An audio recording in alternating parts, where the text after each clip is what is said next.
Sí, doctora. Ya, correcto, gracias.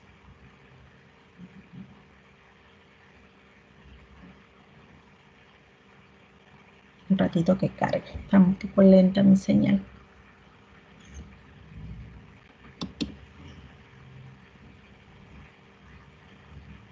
Ay, no sé si es esta. Creo que es esta.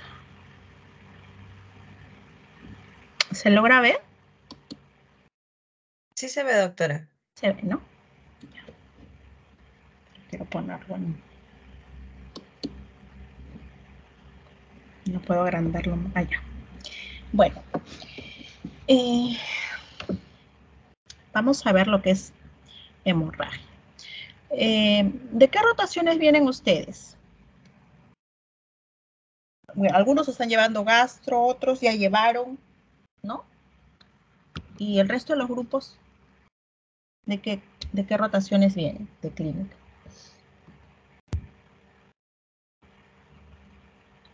¿Chicos? De geriatría, doctora, o de mato. Ya. Bueno, a ver. Los puntos que vamos a tocar va a ser una breve introducción, lo que es hemorragia digestiva alta, ¿no? El manejo general y manejo específico, porque hay un manejo general que se da a todos los pacientes con hemorragia digestiva, y luego ya, dependiendo de la etiología presunta que tenemos, se da el manejo específico, ¿no? Hemorragia digestiva no varicial o varicial, según fuera el caso. Vamos a tocar también las escalas de Glasgow y del Rockall, el manejo endoscópico, farmacológico, algo breve de hemorragia varicial y hemorragia digestiva baja, ¿no? Bueno, la hemorragia digestiva es una causa frecuente de ingreso a emergencias o urgencias médicas, ¿no? Y requiere un tratamiento oportuno, rápido, para poder hacer la resucitación del paciente, ¿no? El manejo adecuado del paciente y disminuir la morbimortalidad, ¿no? Tiene una prevalencia de 150 por 100.000 adultos y puede llegar a tener una mortalidad de 10 al 20%, ¿no? Si es que no se actúa adecuadamente o rápidamente. Entonces, una vez que nosotros tenemos a un paciente que llega a emergencia, ya sea con melena, hematemesis, que nos indicaría que es una hemorragia digestiva alta, o con hematoquesia, ¿no? Que podría orientarnos a una hemorragia digestiva baja, nosotros tenemos que evaluar al paciente hemodinámicamente. Entonces tenemos que tomar lo que es funciones vitales, ¿no? Llega el paciente, si está en condiciones de hablar, a la par que le tomamos las funciones vitales, presión arterial, frecuencia cardíaca, respiratoria, ¿no? La saturación, se le puede ir preguntando por los antecedentes o al familiar, ¿no? Que generalmente vienen acompañados cuando hay compromiso hemodinámico del paciente, ¿no? Y se tiene que tomar las medidas generales. Dentro de las medidas generales está en colocar al paciente una doble vía, ¿no? Si es que estuviera chocado o hipotenso, incluso se puede llegar a colocar un catéter venoso central, ¿no? Para reponer volemia en forma rápida y oportuna.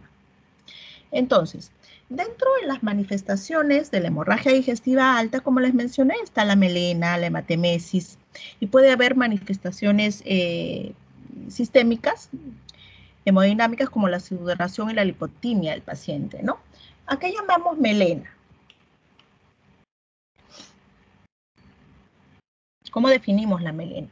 A la presencia de sangre en las heces, pero las heces son de color negruzca. Ya, ese es con contenido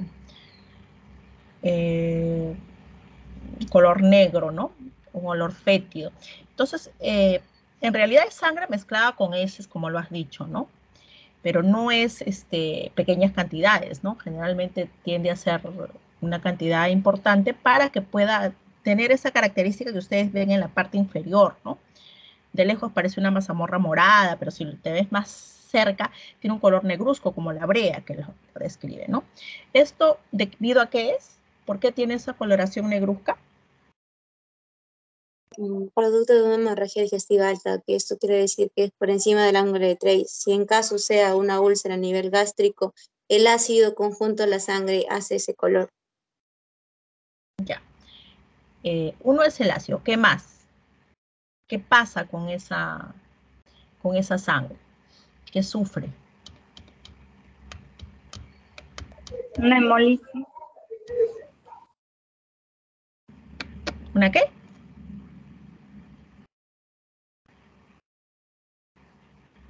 Bioquímicamente hablando, pues hay una oxidación, ¿no? Entonces va a tener esta coloración, ¿no? Si es, como mencionó la alumna, si es que hay el sangrado es alto, pues al pasar por todo ese tracto digestivo va a sufrir una oxidación, se mezcla con los ácidos y va a tener ese color, ¿no? Característico. ¿Y la hematemesis cómo la definimos? Es el vómito, doctora, con contenido alimentario, pero que proviene del sistema digestivo, ¿no? Ya, algo te falta para completar. Vómito con contenido alimentario, ¿qué más?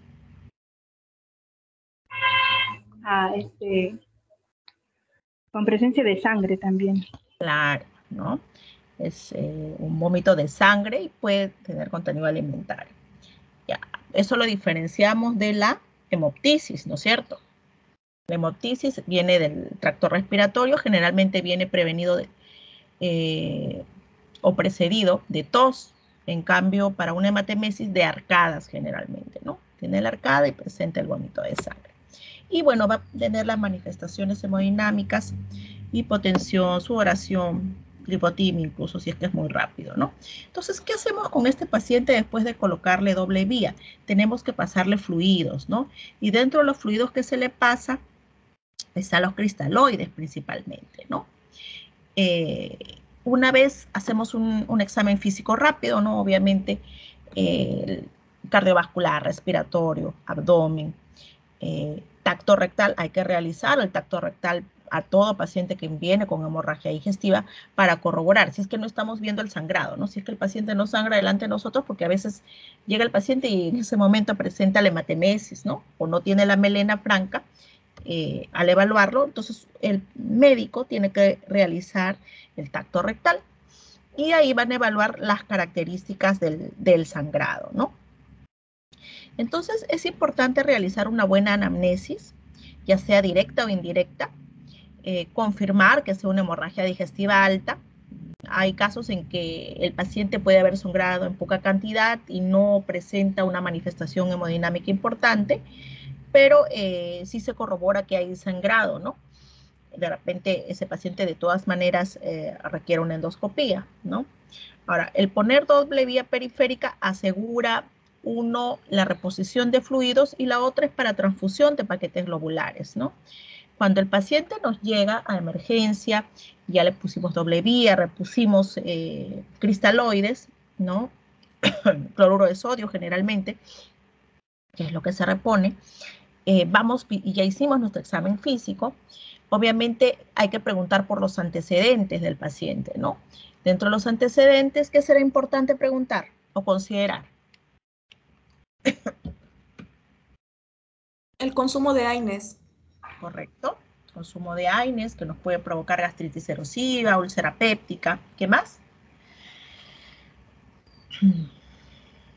Alcoholismo. El consumo de alcohol también. Claro, el alcohol, ¿no? Y ojo, si es que el paciente de repente no nos dice que tenga un problema hepático, pero nos menciona consumo de alcohol, tenemos que ver estigmas, ¿no?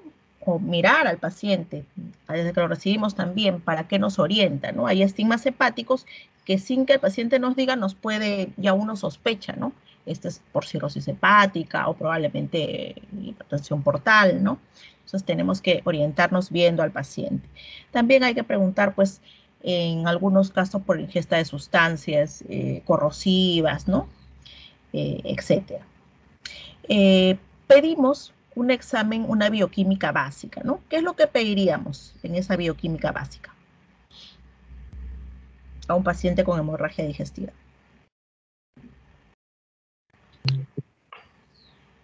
¿Qué será importante? Urequetina, doctora. ¿Cuál? Hemograma. Ya. En el hemograma, ¿qué voy a ver?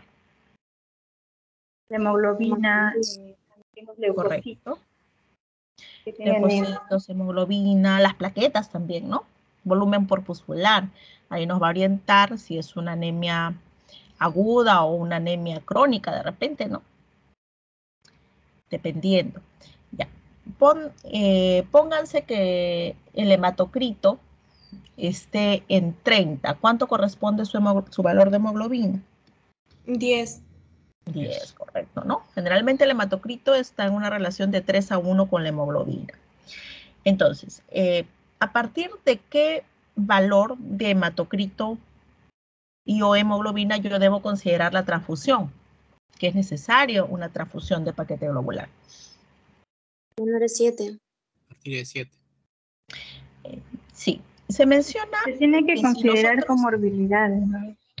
Claro, si tenemos una hemoglobina menor de 7, o sea, un hematocrito menor de 21, pues yo debo transfundir paquetes globulares a mi paciente, ¿no? De tal manera que yo tenga mayor de 21, ¿no? Entre 23 a 24 sería lo ideal de hematocrito para poder realizar un procedimiento endoscópico a mi paciente, ¿no?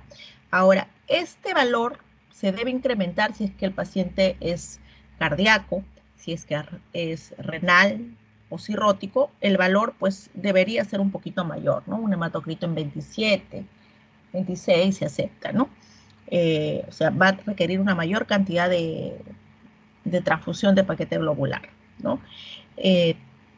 Todo esto se va realizando, estos exámenes se van realizando mientras yo examino a mi paciente y voy reponiendo volemia, ¿no? Ya. Entonces ya pedí mi hemograma. ¿Y qué valor de plaquetas tendré que considerar? Mínimo para poder transfundir o para realizar un procedimiento endoscópico. ¿De 50 a 60.000, doctora? 50.000, ¿no? Mínimo 50.000. Hay algunos reportes, sobre todo en pacientes con hemorragia varicial, que mencionan que se podría realizar hasta con 40.000, ¿no? Pero bueno, lo que se tiene establecido mínimo es 50.000 para poder realizar una endoscopía. Pero si pensamos que es una hemorragia de causa no varicial, ¿no? Por úlcera péptica, por otra causa, generalmente no vamos a encontrar plaquetopenia, ¿no? Eso ya se encuentra en la hemorragia de tipo varicial.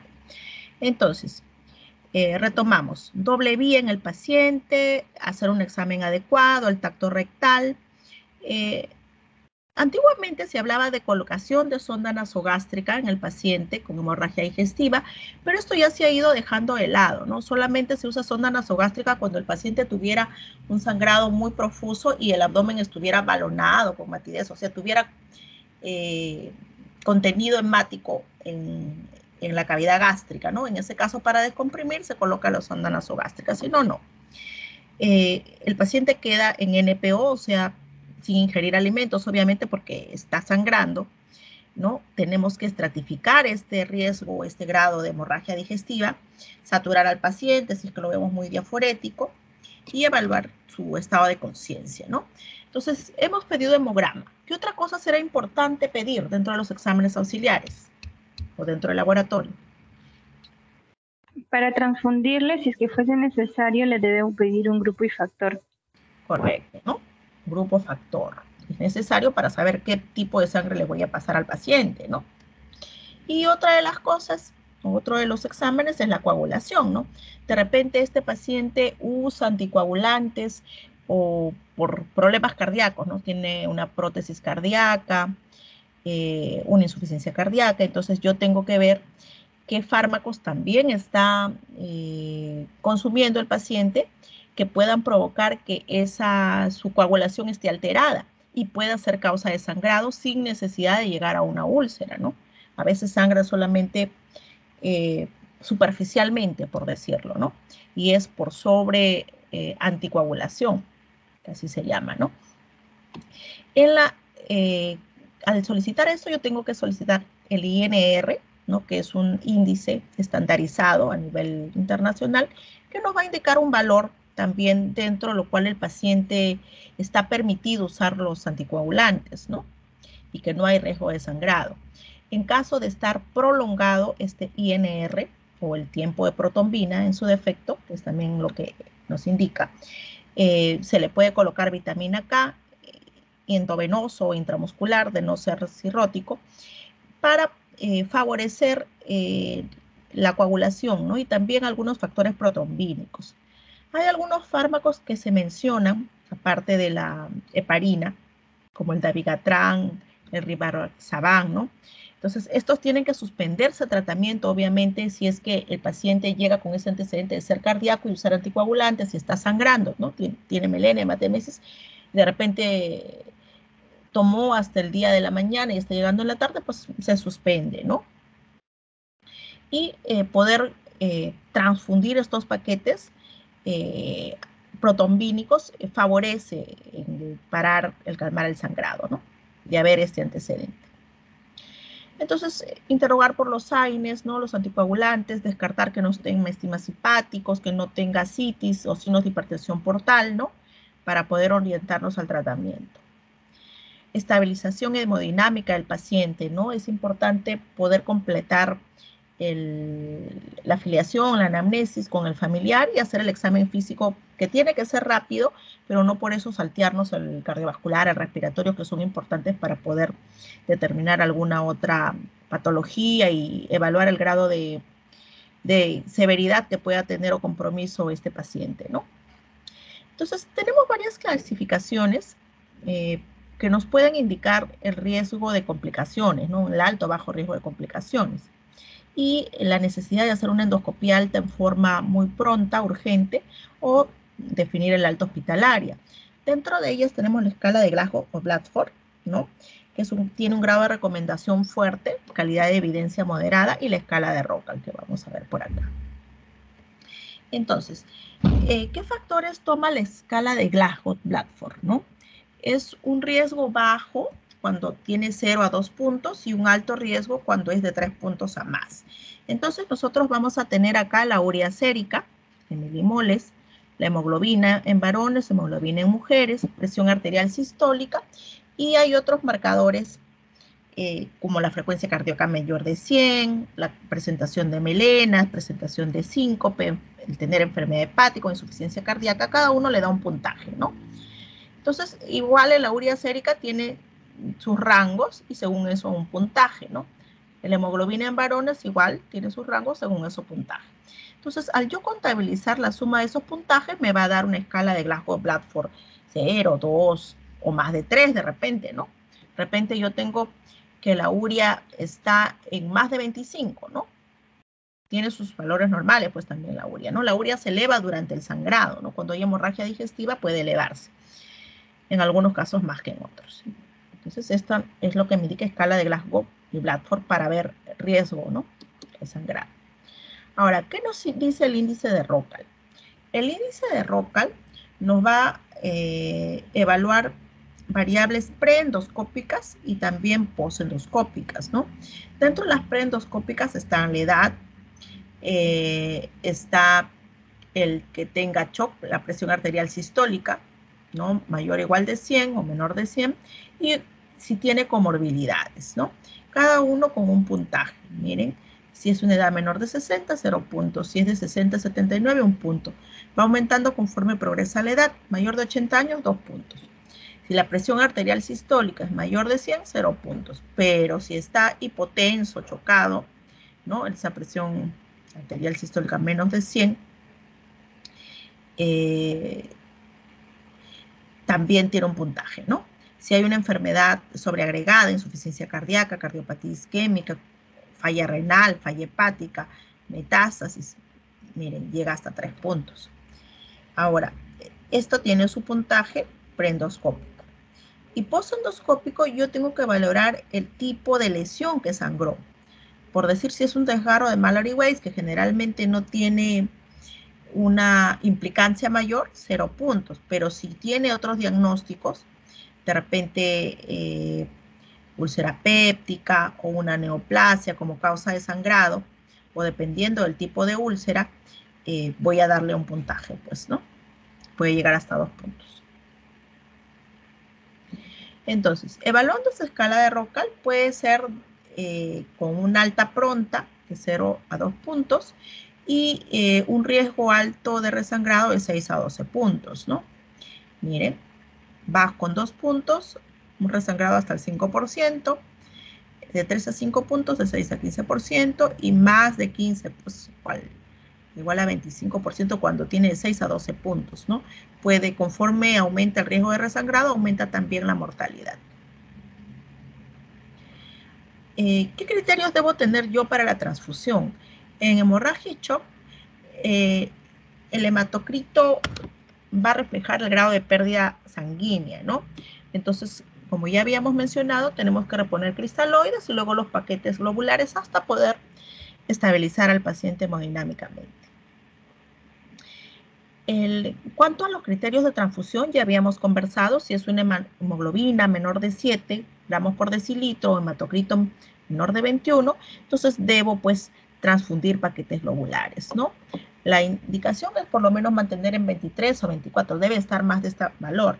Y si es cirrótico, si es cardíaco, pues por lo menos debería mantenerse en 27%, ¿no? Corregir los trastornos de coagulación con evitar los anticoagulantes tiene un grado de recomendación fuerte, aunque una calidad de evidencia baja, ¿no? Pacientes que usan dicumarínicos y que elevan el INR, debería suspenderse. Ahora, ¿hasta cuándo yo puedo hacer una endoscopía? Si es que el INR se encuentra menor de 2.5. Si es que se encuentra mayor de 2.5, pues debo corregir, suspender y poner la vitamina K o también transfusión de plasma y esperar que este INR mejore para poder hacer mi procedimiento endoscópico, ¿no? Ya. Ahora, el plasma fresco congelado, la opción, tiene un grado de recomendación débil y calidad de evidencia moderada. Uno tiene que valorar riesgo-beneficio en el paciente. Ahora, hay un tratamiento farmacológico preendoscópico, ¿no? Cuando mi paciente ya lo examiné, le estoy reponiendo paquetes globulares o estoy, digamos, transfundiendo cristaloides y espera de exámenes, yo debo manejar farmacológicamente mi hemorragia digestiva, no varicial. ¿Con qué fármaco coloco? ¿Y a qué dosis? Algunos de ustedes ya deben haberlo leído de repente. ¿El osteotride, doctora? No, el osteotride es para hemorragia varicial. Pero estamos pensando en una hemorragia no varicial. ¿Qué colocamos? Omeprazol, doctora. Claro, inhibidor de bomba de protones endovenoso, ¿no? Entonces, omeprazol o pantoprazol, que son los que hay endovenosos, ¿a qué dosis? Se habla de una dosis de 80 miligramos en bolo primero, ¿no? Y después ya 8 mililitros por hora, ¿no? Ya va en infusión. Entonces, primero es en bolo, omeprazol o pantoprazol en bolo, y luego a infusión a 8 miligramos por hora, ¿no? Esto va diluido en suero fisiológico. Esto debería ser en suero fisiológico a las primeras 72 horas, ¿no? Luego ya se pasa a omeprazol cada 12 horas. Hay alguna literatura que menciona de cada 8 horas también, ¿no? Pero generalmente en el hospital lo usamos cada 12 horas, pero sí hay literatura que describe que cada 8. ¿En qué nos ayuda? Disminuye el sangrado activo, disminuye los estigmas de alto riesgo, disminuye la necesidad de tratamiento endoscópico y estancia hospitalaria. Tiene un grado de recomendación fuerte y una calidad de evidencia moderada. Ahora, podemos usar algunos fármacos proquinéticos, no porque nos va a parar la hemorragia digestiva, sino porque nos va a ayudar al vaciamiento gástrico y poder evaluar al paciente en forma más rápida, digámoslo así, ¿no? Entonces, dentro de los proquinéticos están la metoclopramida, Se habla de la eritromicina endovenosa también, aunque no tenemos eritromicina endovenosa en nuestro medio, a dosis única. Y esto debería ser unos 30 minutos a 2 horas antes del procedimiento endoscópico para mejorar la visibilidad del paciente, ¿no? Ahora, dentro del tratamiento endoscópico, si este debe ser precoz, ¿no? Dentro de las primeras 24 horas, si es que tiene un criterio de severidad pues muy alto, ¿no? Entonces tengo que calificar el riesgo de recidiva que tiene el paciente, si es alta o baja, y según eso decidir si va a haber una alta precoz o una hospitalización del paciente, ¿no? Entonces, una vez que yo inicio mi inhibidor de bomba de protones en infusión y ya tengo mis valores de hematocrito, de plaquetas, y ya transfundí, ya llegué al nivel óptimo, pues debo esperar a hacer la endoscopía o debo tramitar todo para la endoscopía, ¿no? Eso tiene un grado de recomendación fuerte y calidad de evidencia moderada. Y es ahí que viene la clasificación de Forres, ¿no? La clasificación de Forres es para úlcera péptica y nos va a clasificar en un sangrado activo, que es el Forres 1, un sangrado detenido, que es el Forres 2, y el Forres 3, que es un sangrado reciente. O sea, ya dejó de sangrar, pero ha sangrado hace poco, ¿no? El Forres 1 puede ser Forres 1A o 1B, ¿no? El 1A es un sangrado a chorro y tiene un porcentaje de resangrado alto, ¿no? Del 65, 67 hasta 95%.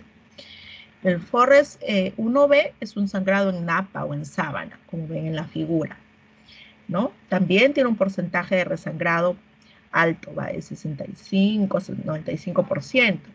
El Forres 2A es la presencia de un coágulo adherido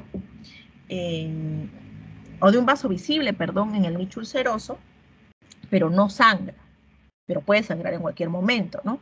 Tiene un porcentaje de resangrado también de un 25 a 55%. El Forres 2B, veo este nicho ulceroso, pero con un coágulo ahí. No sé qué cosa hay debajo de este coágulo. Puede ser que tenga un vaso. El porcentaje de resangrado es menor, 15 a 30%. Y el Forres 2C es o el nicho ulceroso con una mancha hematínica, ¿no? Un 4 a 7%. El Forres 3 es el nicho ulceroso con la fibrina blanca. El porcentaje de resangrado es menor, va de 0, 3 a 5%, menciona la literatura. Ahora, ¿cuál de los Forres yo realizo mi tratamiento endoscópico? ¿Qué dicen? Ahí tienen el resumen. Activo, reciente, sin sangrado.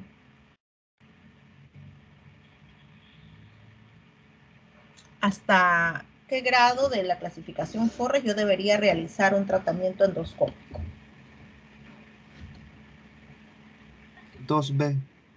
Hasta el 2B, correcto, ¿no? Porque el porcentaje de resangrado es mayor.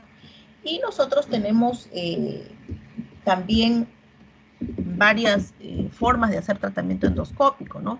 Desde la inyectoterapia hasta la forma mecánica.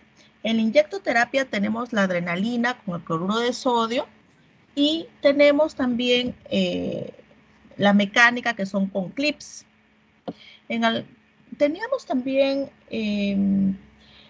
la inyectoterapia con sustancias esclerosantes, escleroterapia se llama esto, alcohol absoluto, monoetanonamina, que se aplica dentro del mismo vaso, ¿no? Pero en los 2 últimos años, por lo menos Minsa no ha tenido, creo que la compra solamente lo ha tenido de Salud, que es una vez que uno realiza el tratamiento endoscópico de inyectoterapia con adrenalina, esto te va a provocar vasoconstricción. Esto se realiza alrededor del nicho ulceroso, no en la misma úlcera. Y aplicas si es un vaso, puedes aplicar esta sustancia esclerosante en el mismo vaso, ¿no? Entonces, esclerosa ese vaso. De no haber esta sustancia esclerosante, se puede aplicar un clip en el vaso sangrante, ¿no? Para evitar el sangrado. Entonces, tratamiento endoscópico. Tenemos el Forres 1A hasta el 2B. Tenemos que tener una hemostasia permanente en el paciente. Tenemos que, esto nos ayuda a prevenir el resangrado. Tiene un grado de recomendación fuerte y evidencia alta, ¿no? Y siempre se asocia a 2 tratamientos endoscópicos, como les he mencionado, que tiene mayor efectividad, ¿no? Entonces tenemos aquí la adrenalina, como les mencioné, que es la inyectoterapia. Se puede diluir una adrenalina en 10.000 o en 20.000. Su efecto va a ser vasoconstricción, pero debe asociarse a otro método. La inyectoterapia con adrenalina, aquí vemos en la figura aplicando inyectoterapia con adrenalina.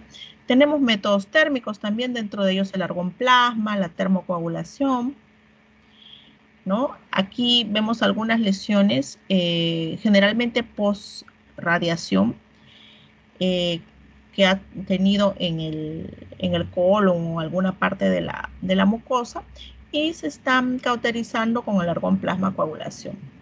No requiere un contacto directo, una distancia mínima de 3 milímetros, y tiene una hemostasis eficaz y tiene menos riesgo de perforación. Ahora, la escleroterapia, como ya les había mencionado, consiste en inyectar una sustancia que va a provocar esclerosis, que puede ser el alcohol absoluto o el polidocanol, ¿no? Esclerosis del vaso.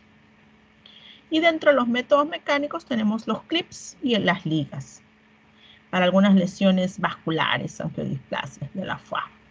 Entonces aquí tenemos un estómago con la aplicación de clips justo en las zonas afectadas. Ahora, existen algunas sustancias que nos sirven de puente, ¿no? Dentro de las sustancias de puente tenemos el hemospray, que son unos dispositivos que van a pulverizar unos polvos, nanopolvos se llaman esto, que van a provocar, que quedan dispersos sobre la lesión ulcerosa, ¿no? Van a provocar una coagulación momentánea, ¿no? Eso sirve, como les mencioné, de puente en caso después de no haber el tratamiento endoscópico definitivo en ese momento, ¿no? Sirve para esperar, poder dar tiempo al médico y al paciente en buscar un tratamiento definitivo para la terapia. Ya. ¿Alguna pregunta hasta ahí antes de pasar a hemorragia digestiva varicial?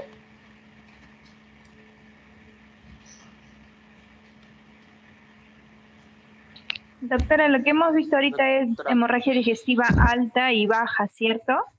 No, bueno, al momento solamente hemorragia, manejo general de hemorragia digestiva y hemorragia digestiva alta, no varicial.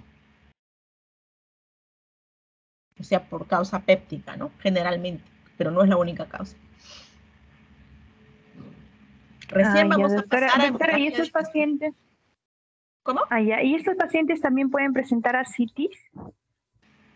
No, esos están pues dentro de la hemorragia digestiva varicial, ¿no? Si es que es por hipertensión portal, salvo que la ascitis sea pues por carcinomatosis, ¿no? Por decir, un cáncer gástrico te puede provocar una hemorragia digestiva alta y puede tener ascitis, pero no es de causa hipertensiva, ¿no? Claro. Claro, o sea, y para yo realizarle una transfusión sanguínea al paciente, yo debo tener de manera obligatoria el resultado del grupo, perdón, de la hemoglobina, claro, ¿cierto? Claro, Si no, no puedo realizar en general, ¿no? El hemograma y el grupo de factor. Necesariamente tengo que tener eso, no es que le voy a pasar paquete globular completo, no, cada uno tiene su grupo sanguíneo. Ha habido casos, en algunos casos extremos, pues que no da tiempo, ¿no? Pero son pacientes generalmente heridos de bala, etcétera, que mientras tú le vas corriendo grupo y factor y a veces no da tiempo, pues le pides paquete completo, ¿no? Pero generalmente no es el caso de una hemorragia digestiva, ¿no? Doctora, una pregunta. Sí. ¿Cuál sería el tratamiento más usado o el de elección en el tratamiento endoscópico? ¿La inyectoterapia? Como les menciono, se asocian dos. Siempre va inyectoterapia, ya sea si tienes la sustancia esclerosante, usas la sustancia esclerosante. Si no tienes, usas los clips. ¿No? Ambas van bien, pero siempre usas dos. Si a la base es la inyecto para que te provoque vasoconstricción, pero puedes asociarla según el tipo de lesión también, ¿no? Si es un vaso muy gordo, pues está bien, doctora. Tienes que ir con clip. Bueno, empezamos entonces lo que es la hemorragia digestiva varicial. Las medidas generales son casi iguales, ¿no? Llega nuestro paciente, hay que tomarle funciones vitales, tú sospechas que puede hacer una hemorragia varicial porque tiene estigmas hepáticos o de repente porque el paciente ya te dice el familiar que es cirrótico, ¿no? De repente lo ves ictérico, tiene circulación colateral, ¿no? Tiene cabeza de medusa, entonces ya te vas dando cuenta, ¿no? O por ahí hay ese dato de ser alcohólico. Entonces, hay algunos que por ahí pueden no tener tanto estigma, ¿no? Que de repente los obesos, generalmente los que tienen hipertensión portal o cirrosis hepática por NASH, a veces no tienen tanto estigma hepático. Pero por ahí hay alguna cosita que nos llama la atención y que nos podría hacer sospechar, ¿no? Igual, entonces hay que colocarle doble vía, si viene chocado, el catéter venoso central, ¿no? Corregir esta hipovolemia y el corregir la hipovolemia en forma oportuna nos va a evitar que haya infecciones mayores, descompensación hepática e incluso el daño renal, ¿no? Generalmente el paciente con hemorragia digestiva varicial, si es que la variz es esofágica o gástrica, tiende a tener mucha hematemesis inicialmente, más que melena. La melena viene después. Entonces, a veces el paciente se aspira con su misma sangre, ¿no? Esto es importante considerarlo para proteger la vía aérea, ¿no? También en hemorragia no varicial, pero no es tan frecuente, más frecuente es en hemorragia varicial. Y en este caso se puede usar inicialmente los cristaloides, pero después se pasa a coloides, ¿no? Se busca expander el plasma, ¿no? El medio interno. Entonces, expansores plasmáticos es lo que se usa. Se trata de mantener una hemoglobina entre 7 y 9, ¿no? Entonces, como les mencionaba, ideal es 50.000 mínimo de plaquetas. Hay alguna literatura que habla hasta de 40.000, ¿no? Entonces, tengo que transfundir plaquetas en este caso. Cada unidad o cada paquetito me suben 10.000 unidades, ¿no? Pero el problema es que se consumen. No, o sea, tiene un consumo rápido.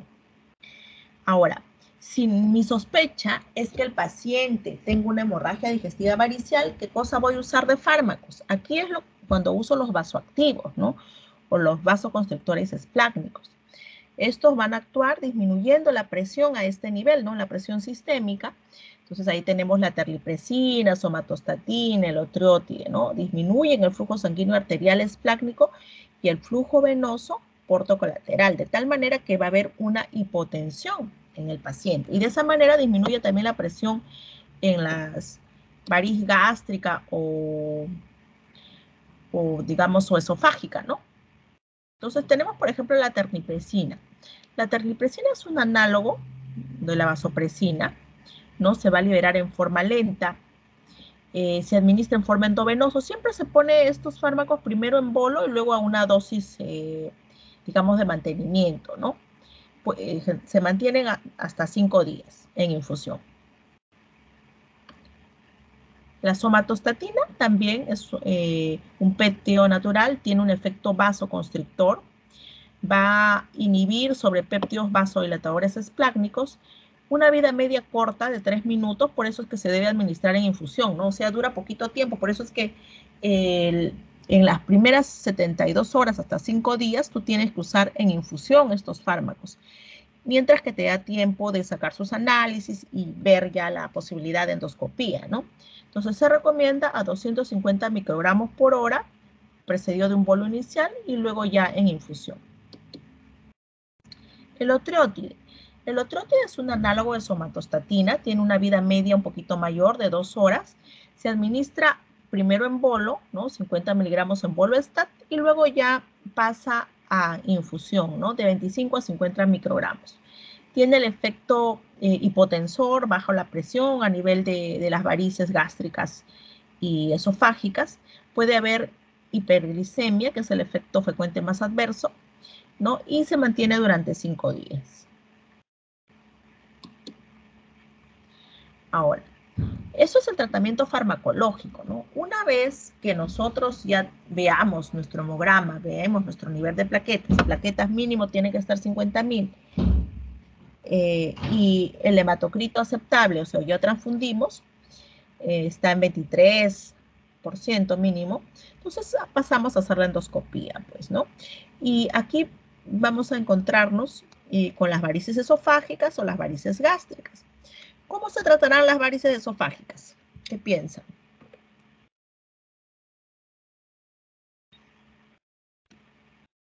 ¿Con bandas, doctora? ¿Con ligas? Claro, con la endoligadura, ¿no?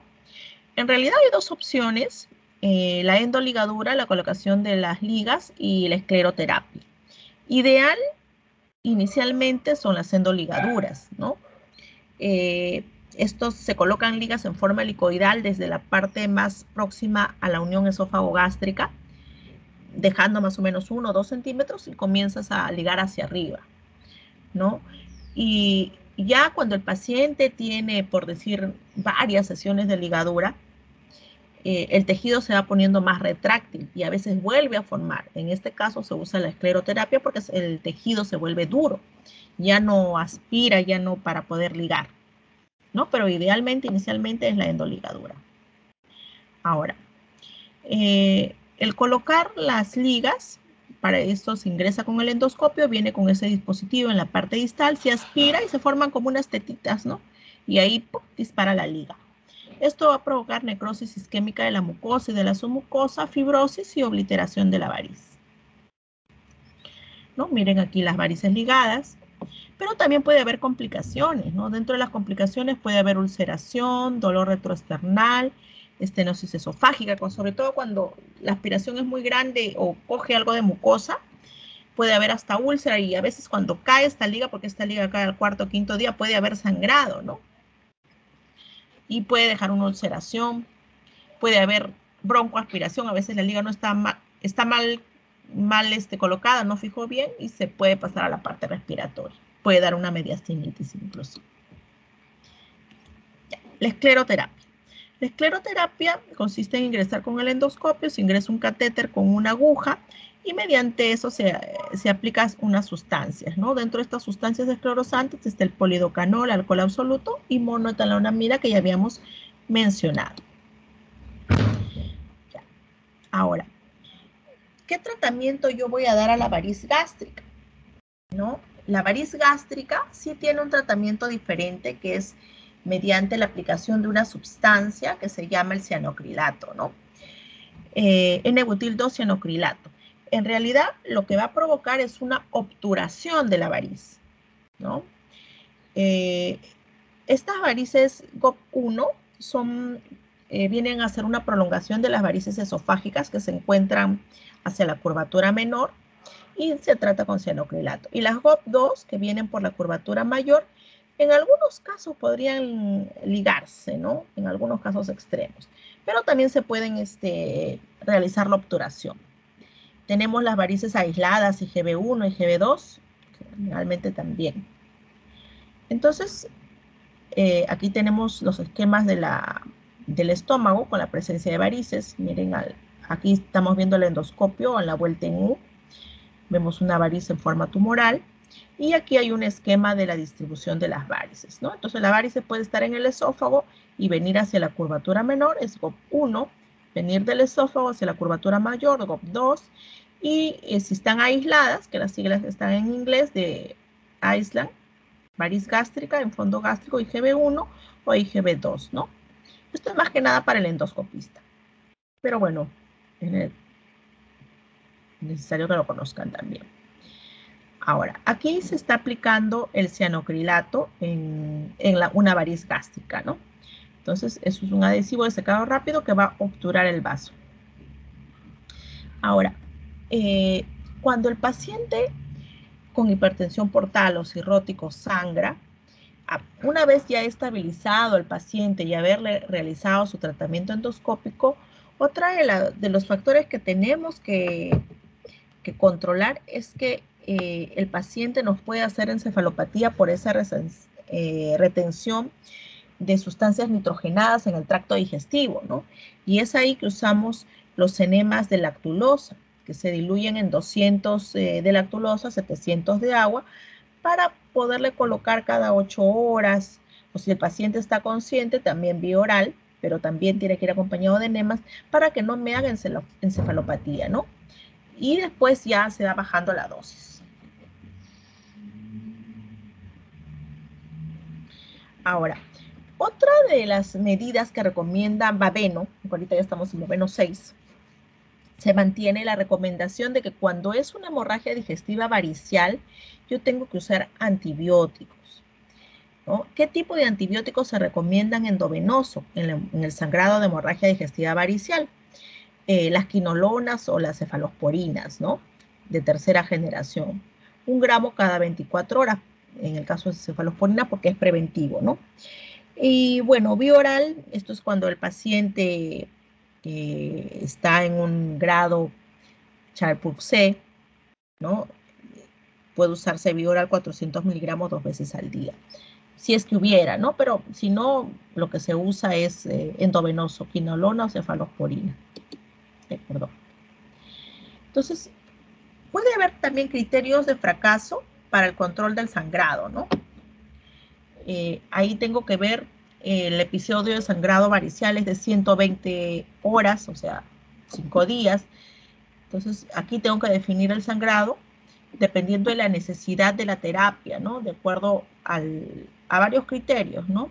Si hay nueva hematemesis, si yo estoy dando 100 mililitros de sangre fresca, si hay shock, si hay disminución de 3 gramos, 3 puntos en la hemoglobina, o en el hematocrito de 9 puntos, ¿no? Y todo esto dentro de las primeras 24 horas o necesidad de transfusión por lo menos de 5 paquetes globulares en el día, ¿no? Entonces, esto me habla de fracaso al tratamiento endoscópico. ¿Y qué opciones tengo? La colocación de TIPS con prótesis recubierta, taponamiento de colocación de las sondas en stack en Blackmore, que es hemostático, es una terapia puente también, ¿no? Es una sonda que se pone por la nariz con 2 balones a nivel esofágico y gástrico y luego se insuflan.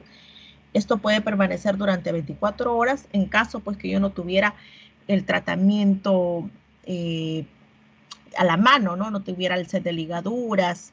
En este caso puedo usarlo. Y controla hasta el 80% de la hemorragia fallida, ¿no? Máximo 24 horas. Entonces, puede provocarme daño esofágico si lo tengo más de esas 24 horas. Incluso pudiera haber ruptura esofágica, ¿no? Y en algunos casos, neumonía por aspiración. Entonces, aquí tenemos las sondas en Stacken con su balón esofágico y gástrico que se insuflan y de tal manera que hace compresión en la zona esofágica y en la zona gástrica, ¿no? Otra forma de tratar son los shunts intrahepáticos, ¿no? Que se van a colocar mediante técnicas intervencionistas, ya sea de radiología intervencionista o en algunos casos por cirugía, en estas zonas de bypass, ¿no? Para aliviar al paciente. Ahora, van a haber factores pronósticos de mortalidad. Dentro de ellos, la escala de Child-Pugh-C, ¿no? ¿Conocen la escala de Child-Pugh? No, doctora. Sí, doctora. ¿No? Bueno, mide la severidad en caso de los pacientes cirróticos, ¿no? Ya, claro, la escala funcional del hígado, ¿no? Va a tomar 5 puntos, ¿no? 5 aspectos. Bilirrubina, la citis, tiempo de protombina, encefalopatía y, bueno, albúmina o ascitis, como hemos mencionado. Entonces, esos 5 puntos se consideran cada uno con un puntaje que va de mínimo de 1 y máximo de 3 puntos, ¿no? De tal manera que el Child-Pugh-K o Child-Pugh-K va de 5 a 6 puntos, el B de 7 a 9 y el C de 10 a 15, ¿no? Entonces, el C es generalmente que tiene un pronóstico de mortalidad, ¿no? Se va a ver la creatinina sérica, la presencia de que hay una infección bacteriana.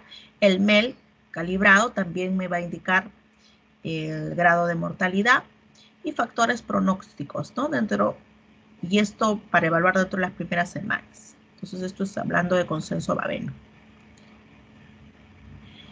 Tengo que hacer, una vez estabilizado mi paciente y ya tratado, endoscópicamente puedo hacer seguimiento con beta bloqueadores, propanolol, nadolol, después de 5 días de tratamiento endoscópico realizado. ¿Hasta ahí alguna pregunta? Hemorragia digestiva varicial. Doctora, disculpe, ¿puede repetir la dosis de lactulosa, por favor? La dosis de lactulosa en enemas es 200 de lactulosa y 700 de agua. Vía oral puedo dar 25 mililitros cada 12 o cada 8 horas, ¿no?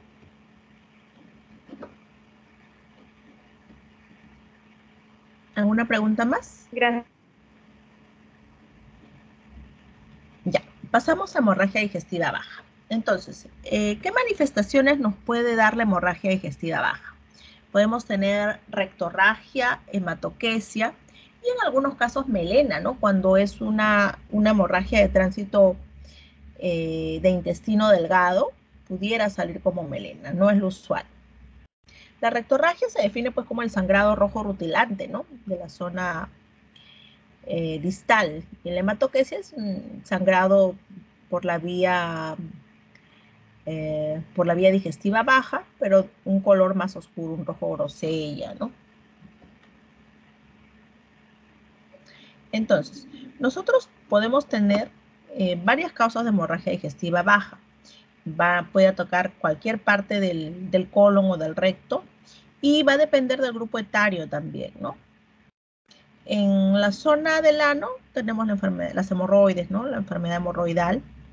Podemos tener los divertículos, ¿no? Que normalmente o con más frecuencia se pueden encontrar en sigmoides. Podemos tener neoplasias, ¿no? En el colon que nos provoquen también sangrado, pólipos que sangren. Puede haber enfermedad inflamatoria intestinal o colitis microscópica que puede causar sangrado. Puede haber colitis isquémica que va acompañado de dolor abdominal y lesiones angiodisplásicas, ¿no? Que son también alteraciones. Ahora, dentro de estas causas de hemorragia digestiva baja, en el recto podemos tener cáncer de recto, pólipos rectales, proctitis ulcerativa. En el colon, cáncer de colon, colitis ulcerosa, ¿no? Que es enfermedad inflamatoria intestinal, enfermedad de Crohn, y causas infecciosas también. Los divertículos, entonces hay que diferenciar enfermedad diverticular de diverticulosis, ¿no? ¿Cuál será la diferencia? ¿Qué son divertículos primeramente? Que son una causa de sangrado. ¿Chicos? Doctora, los divertículos son como sacos que protruyen del intestino, ¿no? En estos sacos, Claro. estos sacos se pueden inflamar y ahí es la diverticulitis. Ya, claro, son debilidades, ¿no? Del intestino grueso, o bueno, de cualquier parte del intestino en general, ¿no?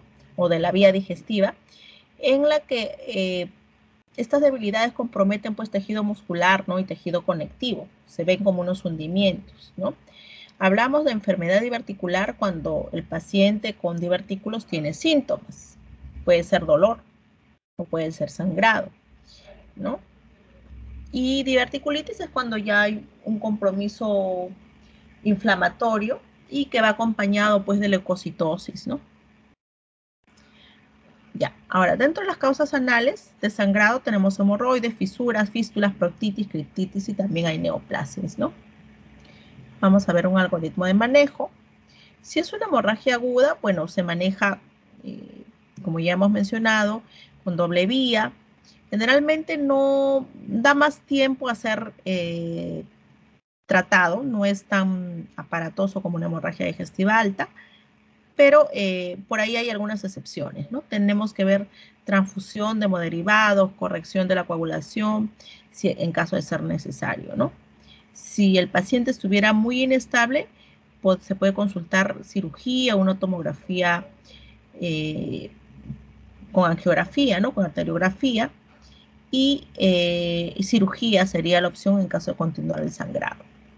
Si es una hemorragia digestiva baja, pero intermitente, crónica, que ya tenga tiempo, el manejo podría ser ambulatorio en caso de enfermedad hemorroidal, por decir, ¿no?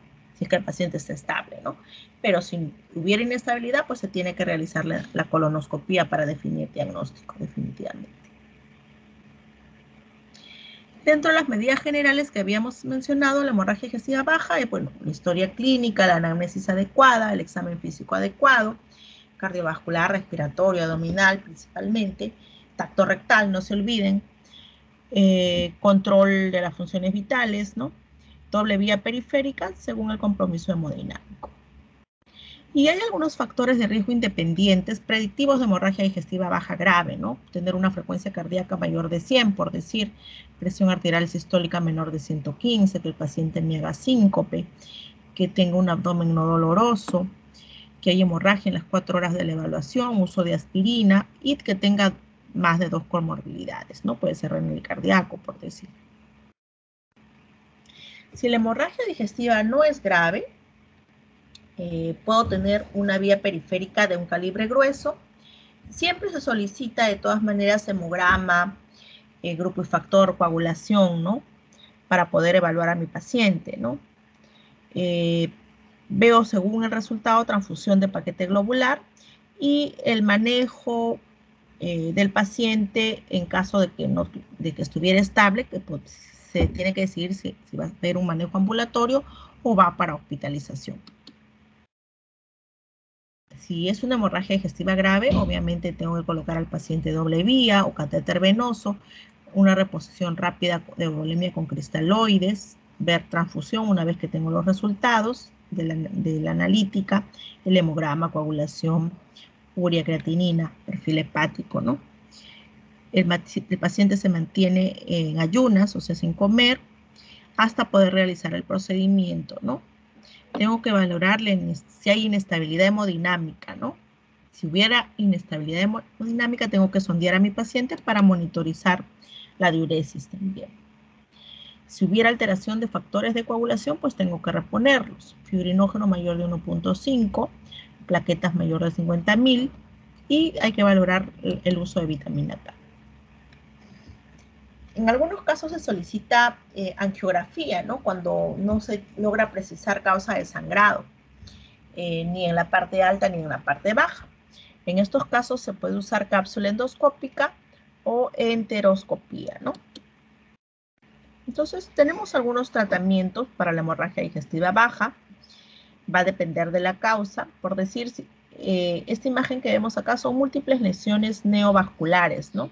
Probablemente haya recibido radiación por algún tipo de cáncer en el paciente y se forman estas estrías, sangrado y ulceraciones.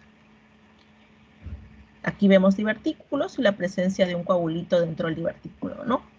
Se puede ligar, como están viendo acá. Ya. Podemos usar técnicas endoscópicas que ya habíamos mencionado en la hemorragia digestiva alta. Dentro de ellas tenemos la inyectoterapia con adrenalina, una en 10.000 o una en 20.000. La coagulación con argón plasma, si es posible. Se puede usar los clips, las bandas elápticas, el endoloops. No hay estudios todavía entre las bandas elásticas y los endoloops para poder comparar, ¿no? Que haga esta evaluación. Otra de las causas, tenemos los divertículos que ya habíamos mencionado, ¿no? Si es un solo divertículo aislado, puedo colocar clips y esto se puede asociar a inyectoterapia, ¿no? Son lesiones vasculares. Aquí el argón plasma nos va mejor, tiene menos riesgo de perforación, ¿no? Pero tengo que usarlo, aplicarlo a baja distancia. Ahora, otra de las causas que nos puede provocar hemorragia digestiva baja son los procedimientos terapéuticos endoscópicos, ¿no? Dentro de ellos, el sacar un pólipo, la polipectomía, en este caso en hemorragia digestiva baja o alta, pero más se da el sangrado en baja. A veces el vaso puede ser un poco grueso, como ven acá, tiene la cabeza del pólipo y un cuello largo. A veces, después de la inyectoterapia, este vaso pues sangra, ¿no? Es medio pulsátil, entonces se puede clipar, ¿no? Para evitar ese sangrado. Bueno, finalmente vamos a terminar con conclusiones, ¿no? La hemorragia digestiva baja es una patología frecuente, ¿no? En hospitalización, en emergencias, urgencias, que requiere pues un manejo rápido, oportuno. hay que estabilizar hemodinámicamente a nuestro paciente y poder definir cuál es la causa, ¿no? Entonces no olviden la analítica básica que tiene que pedirse, hemograma, coagulación, grupo factor, según eso ver la necesidad de transfundir, ¿no? Y que cada patología, cada grupo etario puede tener también una causa más frecuente de manejo, ¿no? O digamos, de agente causal. No sé, gracias. No sé si hay alguna pregunta.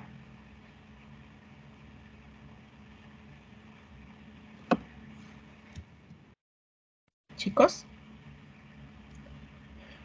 Doctora, la encefalopatía se puede manifestar en un paciente confuso, ¿no? Claro. Pero tiene que estar dentro del contexto, ¿no? De un paciente con hemorragia varicial. Porque claro, podría haber encefalopatía de otra causa, ¿no? Por eso es importante el contexto del paciente, ¿no? ¿Tiene hipertensión portal o no tiene hipertensión portal?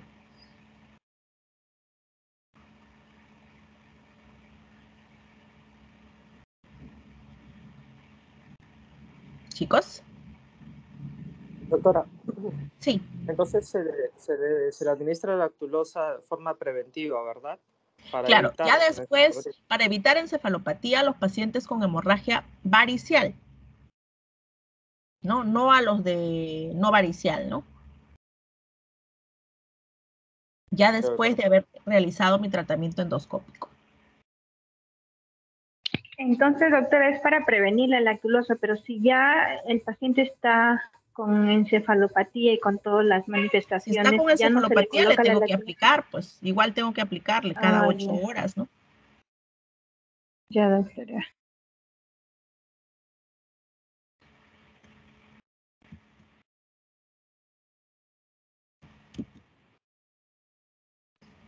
Ya. ¿Alguna pregunta más? ¿Quiénes son los del seminario y cuántos son? El seminario lo vamos a ver mañana junto con el manejo de pancreatitis. Sí, doctora, somos 4 compañeras, la compañera Javier, Jauregui, Cajumu y Laveriano. Ya. ¿Qué exponen? Cirrosis y sus complicaciones. Ya. Entonces, el tiempo de ponencia por cada uno es 12 minutos. Ya, doctora. 12 minutos. Primero voy a empezar con el manejo de pancreatitis y de ahí ya exponen ustedes. Ya, doctora. ¿Ya? Muy bien. Mañana hemos quedado, ¿a qué hora? A las 3, ¿no? No me acuerdo a qué hemos quedado. 3:30. 3:30, ¿no? Ajá. Ya. Ya, muy bien. Entonces nos estamos viendo el día de mañana. Ya, doctora. Muchas gracias. Hasta luego. Gracias, doctora. Que tenga buena tarde. Gracias. Hasta luego, doctora. Gracias. Luego. Gracias, doctora. Gracias, doctora. Gracias. Nos vemos. Hasta luego, chicos. Gracias, doctora. Hasta luego. No te olvides de enviarme la lista, Kathleen, o la delegada.